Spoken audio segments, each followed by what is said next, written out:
say that the Czech Republic, and we have been proud of that for 25 years, a NATO member nation, and our NATO membership is one of the key pillars of security and freedom of our citizens, and is ever gaining on importance.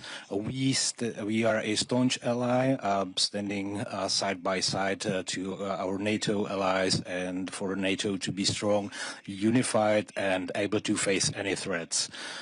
With Mark, with NATO Secretary General, we had an online summit just a while ago of the Coalition of Willing in Paris, which marked which sort of impacted on our programs, but it was an important online meeting, and I should say there is a complete consensus that we need to continue our intensive help to Ukraine in order to be able to defend itself and continue the pressure on Russia and to create conditions for a fair and enduring peace. And in order to achieve peace, and there is also a strong consensus on that, there must be robust security guarantees which would deter Russia from further aggression. The Czech Republic has actively assisted in NATO endeavors, NATO operations. The Czech Armed Forces service members help protect the eastern flank in Lithuania, Latvia, and in Slovakia. And we have a very successful ammunition initiative, which testifies to the fact that even smaller nations can play a strong role and to contribute to European security.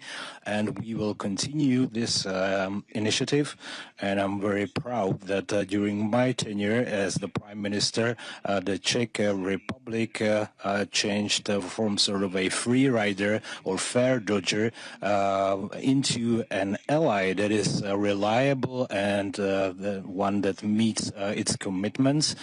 We want to continue this avenue, and we will increase our GDP percentage to 3% by 2030, and then 5% by 2035.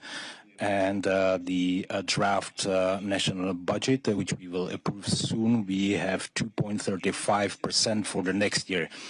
Defense investments also reflect strongly in the modernization of our armed forces. We decided on F-35 fighters, artillery systems, infantry fighting vehicles, helicopters, radars, and it was just yesterday that the government endorsed the Leopard 2A 8 tanks, and our defense investments not only increase our security, but it also strengthens our economy, creating new jobs, and so it profits everybody.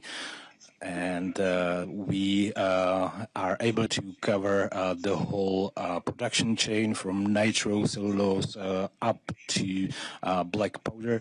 So our manufacturers work to the effect to have all the elements of the production chain across Europe, because we need to do away with our dependence on China and other unreliable manufacturers. And NATO strives to expand the production in NATO nations. That is also done by the European Union, and this needs to be continued.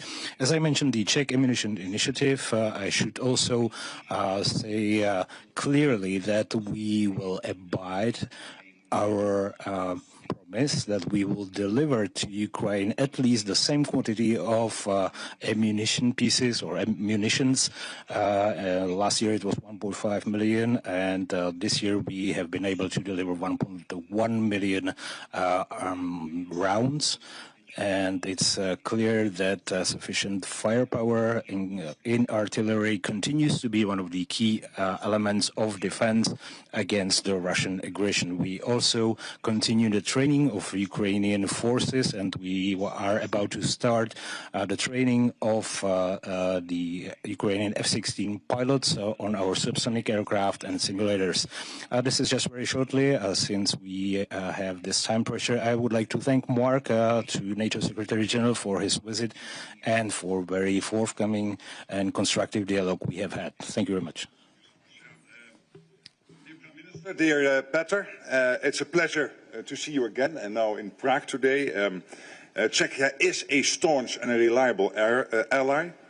You make very important contributions to NATO's deterrence and defense. You have a strong defense industry, and this is crucial. I gave a speech just this morning on how vital it is that we step up our production efforts, and Czechia is playing an important role here. You contribute to NATO's forward land forces. You have participated in NATO's policing mission, air policing mission, and the list of your contributions goes on. But the bottom line is that Czechia knows what it means to stand by your allies, and your NATO allies stand with you. Our unity is essential and always has been. And given the threats we face, it is as important today as ever. When allied leaders met for the NATO summit in The Hague, they came together around the threats that we face, including from Russia, which we all know is not only a challenge today, but for the long term. So we need to be strong, and that requires investment, which is why we all agreed on a new defense investment plan. To invest 5% of GDP annually in defense, on core requirements to 3.5%, and then on defense and security-related spending 1.5% by 2035, ensuring that we meet our individual and our collective obligations to our shared security. Czechia is already spending more than 2%, and I was so happy to hear that you now really have that credible path, that each year defense spending will increase to reach the 3% in 2030 and then beyond. And I'm grateful really for your work and your leadership here. And all allies, of course, need to do their part. Czechia is also a staunch supporter of Ukraine. Since Russia launched its full-scale invasion in 2022, you played a significant role in providing military aid to Ukraine. The Czech-led ammunition initiative has been a resounding success. I want to thank you for that. As you said, in 2024 alone, 1.5 million shells were delivered thanks to your leadership. And this is absolutely supporting NATO's effort to keep Ukraine as strong as possible in the fight now and tomorrow, hopefully leading, of course, to a peace deal. What's more, Czech personnel contribute to NATO's mission to provide security assistance and training for Ukraine, and SETU, that's our command, our joint command in Wiesbaden. And I welcome your offer to contribute to support NSETU's logistical efforts in Eastern Europe. And you're also working with Ukraine to train their pilots. So all of this is making a real difference for Ukraine's security and therefore for our collective security. Of course, we're all pushing for an end to Russia's war against Ukraine and a just and lasting peace. And indeed, we just participated in a video conference with European and Canadian colleagues. And this is all against the fact, because they started as President Trump breaking the deadlock with Putin, engaging with him, and therefore now for us to design the security guarantees as Europeans and Canada with the US to make sure that when talks start, the Ukrainian president knows that he has the full backing of the US, of Canada, the Europeans, all of us in NATO, but also countries outside NATO.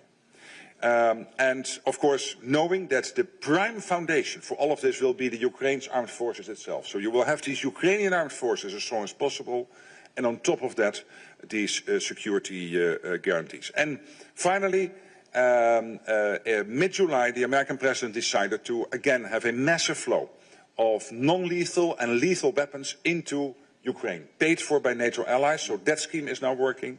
Many countries are investing in Ukraine's defense industry.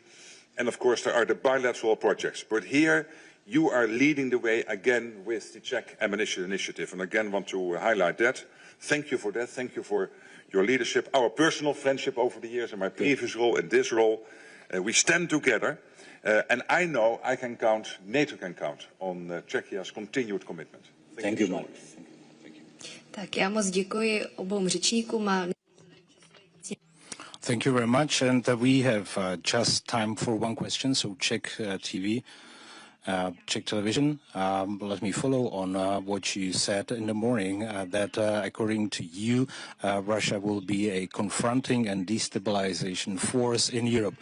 Is that realized by all NATO nations or not? Yes, the facts are there.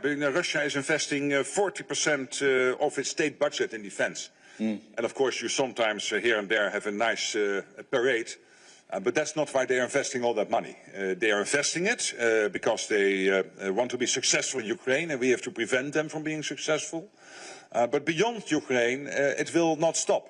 And we have seen recent announcements and comments by senior military and also intelligence leaders in Europe saying that Russia might be ready by 27, by 29. Some are saying by 2030, 2031, to really, if they would choose so, try to attack NATO territory. And we have to make sure that our deterrence is such that they will never try, knowing that our reaction will be devastating. That is, yes, money, because we need more men and women in uniform, but also, yes, production, because production capacity, and also here, the Czech Republic is very important because of your overall, let's say, history and still very much presence when it comes to defense industrial production. That in itself is also a deterrence factor. But to everybody watching this, please, men and women, citizens of the Czech Republic and all over Europe, Canada and the US, let's not be naive about Russia.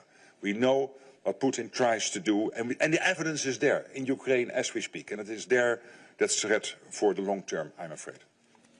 Já moc děkuji, tiskovou konferenci končím. Thank you very much. That's it. Have a nice day.